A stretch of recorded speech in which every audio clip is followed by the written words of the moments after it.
ഈ ഒരു കച്ചവടം നമ്മൾ എപ്പോഴും ശ്രദ്ധിക്കേണ്ട കേട്ടോ. അതായത് ഒരു മിററുമായിട്ട് ഞങ്ങളൊരു സ്ട്രീറ്റിലൂടെ വാക്ക് ചെയ്യുമ്പോൾ ഒരു കന്നഡ കച്ചവടക്കാരനാണ്. ഏകദേശം ഒരു 1.25 മണിക്കൂറിന് മുമ്പ് ഞങ്ങൾ അപ്രോച്ച് ചെയ്തതാണ്.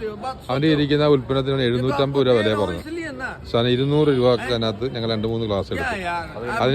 അതിനുശേഷം ആ ഗ്ലാസ് അവൻ 100 രൂപ അടിച്ചു പിടിപ്പിക്കാൻ നോക്കിക്കൊണ്ടിരിക്കുക.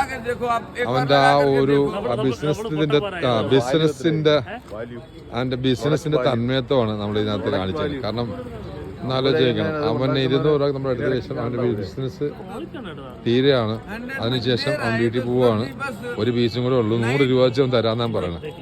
കണ്ടില്ല, ആ 3/4 മണിക്കൂർ അവൻ ആ ഒരു സാധനം കച്ചവടം ചെയ്യാൻ വേണ്ടി അത്ര ഹാർഡ് വർക്ക് അവൻ ചെയ്യുന്നുണ്ട്. പക്ഷെ അതിനകത്ത് നമ്മൾ അവനെ അപ്രീഷിയേറ്റ് ചെയ്തേ പറ്റുമായിരുന്നു. കാരണം വേണ്ടെന്ന് പറഞ്ഞ ഏകദേശം ഞങ്ങളൊരു 200 മീറ്റർ വന്ന് പുറകെ വന്നിട്ടും അത് എടുക്കുന്ന അവസ്ഥയിലേക്ക് അവൻ എത്തിച്ചെങ്കിൽ അവൻ നാളത്തെ ഇവിടുത്തെ ഒരു വലിയൊരു ബിസിനസ് മാനായിട്ട് ആയിരിക്കാൻ സാധിക്കും.